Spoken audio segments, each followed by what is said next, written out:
योगी जी बहुत भावुक थे। मेरी फ़ोन पे भी उनसे बहुत देर बात हुई, तो कल बहुत भावुक थे। बहुत मुझे लगता है कि सनातनी के दिल में ही यह भाव आ सकता है। और योगी जी तो साधु हैं, एक परंपरा के आचार्य हैं, नाथ परंपरा के राष्ट्रीय अध्यक्ष भी हैं नाथ संप्रदाय के। और मुझे लगता है कि योगी जी के मन में जो भाव आया वो भाव कट्टर सनातनी के मन में आ सकता है। और इसकी बिल्कुल जुडिशली इसकी जो जांच है वो जुडिशरी जांच होनी चाहिए, क्योंकि जहां तक मेरा मानना है आज करोड़ों करोड़ जनता की श्रद्धा, करोड़ों करोड़ सनातनियों की श्रद्धा आस्था कुंभ को लेकर के है। निसंदेह हमारे योगी आदित्यनाथ जी, हमारे आदरणीय प्रधानमंत्री नरेंद्र मोदी जी, गृह मंत्री जी अत्यंत संवेदनशील हैं कुंभ को लेकर के, इसमें कोई दो राय नहीं है। और उनके कारण ही यह संभव हो पा रहा है। और योगी जी के कारण जो कल अखाड़ों का स्नान हुआ वो किसी और के कारण नहीं हो सकता था, ये भी बड़ी बात है। अगर योगी जी के जगह पर कोई और होता आज, तो मुझे लगता है यह संभव नहीं था।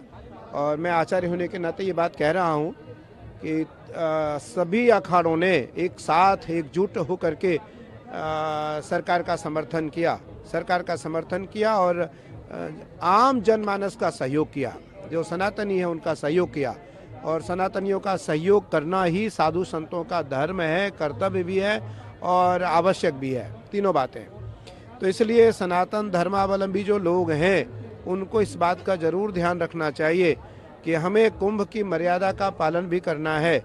आज कुंभ को लेकर के मैंने सुना, अभी मैंने पढ़ा देखा नहीं, अगर मुझे कुछ ऐसा लगता हो कि मैं कुछ कह रहा हूँ तो उसको अन्यथा न लिया जाए। मैंने सुना कि कुंभ को लेकर के अनर्गल बातें की जा रही हैं कि कुंभ में आप ना आए, कुंभ में आपका आगमन सही नहीं है। मेरा मानना है कि कोई ऐसी अव्यवस्था कुंभ में इस समय नहीं है, कुंभ व्यवस्थित है। और आचार्य, अभी मैं आया अपने शिविर से, मेरा शिविर और अखाड़े की दूरी लगभग 9 किलोमीटर के आसपास है। मुझे आचार्य पट्टाभिषेक करना होता है, मुझे जितने भी महामंडलेश्वर बनते हैं उनका पट्टाभिषेक करना होता है। अभी हम कुमार स्वामी जी को एक भारत का एक बड़ा पद देने जा रहे हैं और मेरा मन है कि ये परंपरा आचार्य के अधीन रहती है, तो आचार्य अपने शिविर से यहाँ आकर के पट्टाभिषेक करता है। मैं अभी लगभग 9 किलोमीटर की यात्रा तय करके आया, मुझे व्यवस्थित लगा और सब एक सुचारू रूप से कुंभ की व्यवस्था चल रही है। इसलिए कुंभ बिल्कुल व्यवस्थित है, कुंभ में कोई अव्यवस्था नहीं है। जो घटना हुई है उस घटना की जांच जुडिशरियल होनी चाहिए और उसकी जांच अगर राज्य सरकार और हाई कोर्ट के निर्देशन पर होती है तो निस्संदेह दूध का दूध पानी का पानी होगा। और आप देखना कि अगर कोई साजिश भी है तो वो भी निकल के आएगा। वैसे तो ये महाकुंभ है, इसमें देवता यहाँ किसी न किसी रूप में भ्रमण करते हैं, कोई साजिश इसलिए नहीं कर सकता यहाँ कि यहाँ हजारों हजार महात्मा साधु संत, यहाँ हिमालय से महात्मा आकर के प्रयाग में निवास कर रहे हैं, इसलिए यहाँ किसी का साजिश कामयाब होने वाला नहीं है। यहाँ महादेव, गंगा मैया, माँ काली, अपने अपने आराध्य देवता, हमारे अखाड़े के आराध्य देवता भगवान कार्तिक है, वो सब के सब यही हैं, सब के सब उपस्थित हैं।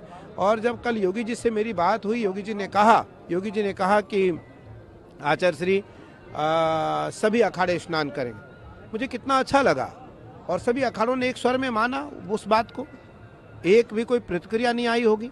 अखाड़ा परिषद के अध्यक्ष पूज्य रविंद्रपुरी जी महाराज, अखाड़ा परिषद के राष्ट्रीय महामंत्री पूज्य हरिगिरी जी महाराज का एक स्वर आया कि सभी अखाड़ा प्रतीकात्मक स्नान करेगा। और कल का जो स्नान था वो मैं इसलिए कह रहा हूँ, घटना को छोड़ करके वो सबसे अच्छा स्नान था। उस स्नान में एक कॉमन आदमी नहीं था, एक सामान्य आदमी नहीं था। जितने लोग अखाड़े से निकले उतने ही लोगों ने स्नान किया उस घाट पर। आप जब स्नान कर रहे थे, मैं खुद वहां पर मौजूद था, मैंने आपसे बातचीत भी की आपके स्नान के बाद।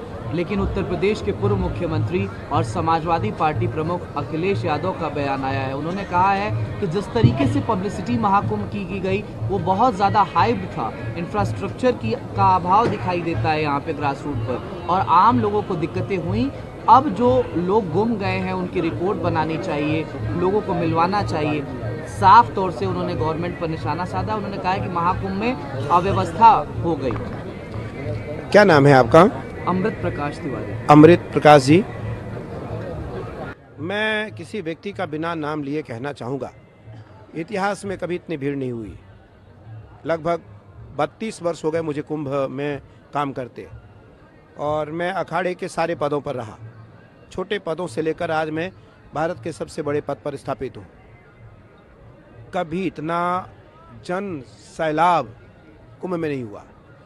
मैं अखाड़ा परिषद का सचिव रहा, मैं अखाड़ा परिषद का कोषाध्यक्ष रहा, मैं अखाड़ा परिषद का मैं अपने अखाड़े का कोठारी रहा, मैं अपने अखाड़े का भंडारी रहा, मैं अपने अखाड़े का कोतवाल था, मैं अपने अखाड़े का श्री महंत था, मैं अपने अखाड़े का थानापति था, मैं अपने अखाड़े का श्री महंत अखाड़ा परिषद का था, और फिर अखाड़ा परिषद का सचिव रहा 13 वर्ष। और उसके बाद फिर इसी यहीं तीर्थराज प्रयाग में 2013 के महाकुंभ में मैं एक छोटे अखाड़े का महामंडलेश्वर बना, और 13 साल में महामंडलेश्वर रहा। 2021 में मैं आचार्य महामंडलेश्वर बना। मैं उस व्यक्ति से पूछना चाहता हूँ, आपके कार्यकाल में भी 2 महाकुंभ हुए, एक अर्धकुंभ एक महाकुंभ, क्या इसका आधा भीड़ भी हुआ? नहीं हुआ। क्यों हुआ? इसलिए हुआ क्योंकि ये बात किसी ने नहीं कहा होगा। लोग डरते हैं, लोग घबराते हैं। मेरा मानना है कि संबंध बिल्कुल अलग है, परंपरा बिल्कुल अलग है। हमें परंपरा से समझौता नहीं करनी चाहिए कभी। परंपरा सर्वोपरि है। और इस महाकुंभ में जो दुनिया का जनमानस इसलिए आया क्योंकि सरकार सनातनियों का है, सरकार सनातनियों का है, सरकार संतों का है, सरकार भारतीय परंपराओं का है, भारतीय परंपराओं का है, सरकार सद्धर्मियों का है, सरकार सत्कर्मियों का है। मैं किसी की प्रशंसा नहीं कर रहा हूँ, ना ही मैं किसी के ऊपर कोई कटाक्ष कर रहा हूँ या पक्षपात कर रहा हूँ। मैं केवल एक बात कहना चाहता हूँ कि यह कुंभ दिव्य, भव्य और विशाल हुआ। और कल की परिस्थिति में जो कल बीता, आपने स्नान को देखा, हम अपने देवता को लेकर गए, अपनी माँ काली को लेकर गए, अपनी माँ दुर्गा को लेकर के गए, अपने निशान को लेकर के, अपने अखाड़े के सभी जो हमारे निशान होते हैं, हमारे अखाड़े के धर्म ध्वज होते हैं, सब गए और हमने स्नान किया। विधिवत हमने गंगा पूजन किया, देवताओं का पूजन किया, अभिषेक किया। और मुझे लगता है मैं उन सभी जिन लोगों की क्षति हुई, हमने उनके लिए कामना किया कि नारायण उनको ब्रह्मलोक दे, नारायण लोक दे, शिव लोक दे, और उनके परिवार को दुख सहने की सामर्थ्य प्रदान करें। लेकिन मैं इतना जरूर कहना चाहूँगा कि इसमें सरकार का किसी प्रकार का कोई दोष और अपराध नहीं है। अभी मैं कुछ देर पहले अखाड़ा परिषद अध्यक्ष महंत रविंद्र पुरी जी से बातचीत कर रहा था। उन्होंने ये कहा कि कोई साजिश हो सकती है। हालांकि आप कह रहे हैं कि यहाँ पर तमाम हठी तपी, और आप खुद इतना तप करते हैं, मैंने खुद देखा है, दुनिया आपके तप का लोहा मानती है। आप कहते हैं जहाँ इतने तपी हो सकते हैं वहाँ कोई साजिश फलीभूत नहीं हो सकती। पुरी जी कह रहे हैं कि ये सनातन विरोधियों की नज़र लग गई महाकुंभ को। अमृत प्रकाश जी, अखिल भारतीय अखाड़ा परिषद के राष्ट्रीय अध्यक्ष रविंद्र पुरी जी का दायित्व है, और इस समय वो परिषद के अध्यक्ष हैं। निसंदेह उनका दायित्व भी है, कर्तव्य भी है, इसलिए उन्होंने इस बात को रखा, और इस पर जांच होनी चाहिए। अगर जांच में कोई साजिश पाया जाता है उसको दोषी करार दिया जाएगा, उसको दंड दी जाएगी। लेकिन मैं इतना जरूर कहूँगा कि भारत के हजारों हजार लाखों साधक आज इस महाकुंभ में हैं, और उनके कारण यह कुंभ निर्विघ्न पूरा हो रहा है। और आज करोड़ों करोड़ जनमानस के हृदय में कुंभ उनके पटल पर उतरा हुआ है। इसमें किसी प्रकार का कोई संदेह नहीं, कोई दो राय नहीं। जी न्यूज़।